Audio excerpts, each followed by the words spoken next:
So today we are going to discuss about mutation. तो हमें पता है कि बहुत सारा लाइफ साइंस एग्ज़ाम्स में जैसे जैम या फिर नेट या फिर नीट, ICMR, DBT, इन सब एग्ज़ाम्स में म्यूटेशन बहुत एक इम्पॉर्टेंट पार्ट है जो जेनेटिक्स का अंडर में होता है। तो वही आज हम डिस्कस करने वाले हैं इस लेक्चर में।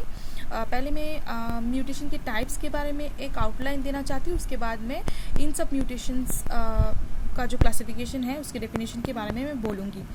तो पहले यहाँ पे हम देख सकते हैं कि पॉइंट म्यूटेशन एक तरह की टाइप है जो हम with the help of fish या फिर गेश या फिर PCR डिटेक्ट कर सकते हैं, but not with microscope. Microscopically हम पॉइंट म्यूटेशन डिटेक्ट नहीं करते। The next one is a large और अ क्रॉस म्यूटेशन, जहाँ पे हम देख सक रहे हैं दो डिविजन से, एक न्यूमेरिकल चेंजेस होता है, एक स्ट्रक्चरल चेंजेस होता है। तो मैं इनके बारे में बाद में डिटेल्स में बोलूँगी।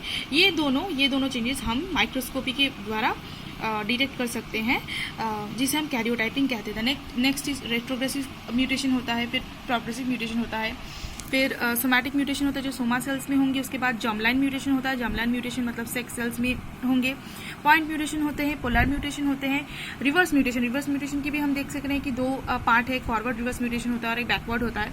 फिर जाके सप्रेशन म्यूटेशन होता है, सप्रेशन के भी दो डिविजन से, intragenic and intergenic. And the last one is lethal mutation. Lethal mutation में भी तीन तरह की टाइप्स है, dominant lethal mutation, recessive lethal mutation and सब लीथल म्यूटेशंस।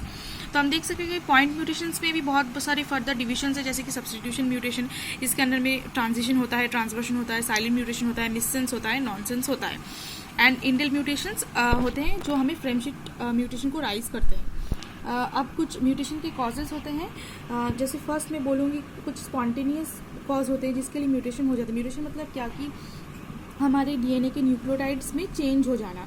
तो फर्स्ट कॉज है स्पॉन्टेनियस कॉज, जिसके अंदर में हम देख रहे हैं रेप्लिकेशन के टाइम पे अगर एरर होता है तो हो सकता है टॉटोमराइजेशन होने के लिए म्यूटेशन हो सकता है, स्लिपेज एरर, डीएमिनेशन, डीप्यूरिनेशन या फिर oxidative damage, unequal crossing over के लिए भी हो सकता है। TNP मतलब ट्रांसपोजॉन, मैंने इसको शॉर्ट में लिखा है, और NHEJ इसके बारे में भी मैं DNA रिपेयर में बोलूँगी। तो इन सब के लिए स्पॉन्टेनियस म्यूटेशन हो सकते हैं। The next one is induce mutation, मतलब यहाँ पे ये नेचुरली होता है, इसीलिए इसको स्पॉन्टेनियस हम बोल रहे हैं। और द नेक्स्ट इज इंड्यूस, मतलब यहाँ पे कोई अलग से एक्सटर्नल एजेंट हेल्प कर रहा है म्यूटेशन करने के लिए। द फर्स्ट इज फिजिकल के अंदर में गिरता है ionic radiations and non ionic radiations.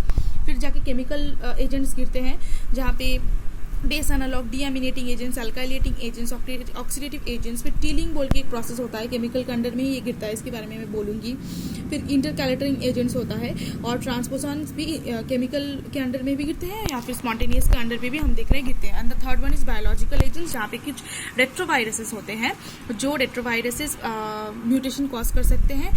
And ट्रांसपोसॉन भी इसके अंदर में भी गिरते हैं जो म्यूटेशंस के लिए एक रीज़न है।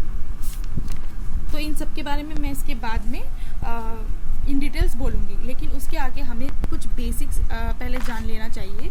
तो TS और TV जो मैं यहाँ पे शॉर्ट में लिखी हूँ, वो ट्रांजिशन और ट्रांसवर्शन का शॉर्ट फॉर्म मैंने लिखी हूँ। तो यहाँ पे हम देख सक रहे हैं कि प्यूरिन है, ये सब एडेनिन, गुआनिन, हाइपोजेंथिन, ज़ैंथिन और ये पिरिमिडिन है, साइटोसिन, थाइमिन, यूरासिल। तो पहले हमें समझना है कि ट्रांजिशन क्या है और ट्रांसवर्शन क्या है। ट्रांजिशन यही है, प्यूरिन से प्यूरिन अगर चेंज होता है, मतलब देखो जैसे A से G चेंज हो रहा है, यहाँ पे G से A, तो देखो A से G मतलब प्यूरिन से प्यूरिन चेंज होना, T से C तो पिरिमिडिन से पिरिमिडिन चेंज होना, C से T भी देखो पिरिमिडिन से पिरिमिडिन चेंज होना, तो इसको हम ट्रांजिशन कह रहे हैं। ओके।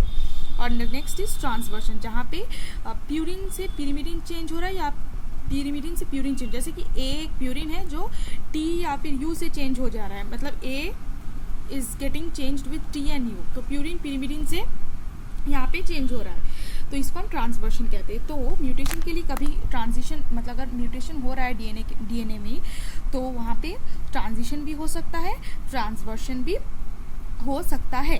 अगर AT से GC हो रहा है, जैसे कि मतलब A से G कन्वर्ट हो रहा है और T से म्यूटेशन के चक्कर में C हो जा रहा है, उसका मतलब क्या, A से G मतलब प्यूरिन से प्यूरिन, और T से C भी हम देख रहे हैं पिरिमिडिन से पिरिमिडिन, उसका मतलब यहाँ ये ट्रांजिशन का एग्जाम्पल है। AT to GC conversion is an example of transition, TA to GC is an example of transition, not transversion, क्योंकि प्यूरिन से प्यूरिन और पिरिमिडिन से पिरिमिडिन चेंज हो रहा है। लेकिन ट्रांसवर्शन का एग्जाम्पल जैसे AG से TC, देखो A से T कन्वर्ट हो रहा है, तो A से T कन्वर्ट हो रहा है, प्यूरिन से पिरिमिडिन चेंज हो रहा है, और फिर देखो G से C चेंज हो रहा है, तो G से सी चेंज होना, मतलब प्यूरिन से पिरिमिडिन। तो ये एक एग्जाम्पल है ट्रांसवर्शन का। ओके, अब देखो सपोज ये एक डीएनए स्ट्रैंड है, तो मैं जी सी गुआनिन से तो साइटोसिन नॉर्मली पेयर करता है, तो ये नॉर्मली रेप्लिकेट हुआ, तो ये एक स्ट्रैंड आ गया 5 प्राइम जी 3 प्राइम, और नीचे वाला स्ट्रैंड यहाँ पे आ गया 3 प्राइम सी 5 प्राइम। ओके, तो सपोज यहाँ पे म्यूटेशन नहीं हुआ, तो ये वाइल्ड टाइप सी के मतलब सी के ऑपोजिट में जी आ गया, तो ये वाइल्ड टाइप WT मतलब वाइल्ड टाइप है। तो ये नेक्स्ट राउंड जब रेप्लिकेशन जाएगा तो दोनों स्ट्रैंड ही वाइल्ड टाइप होगा। लेकिन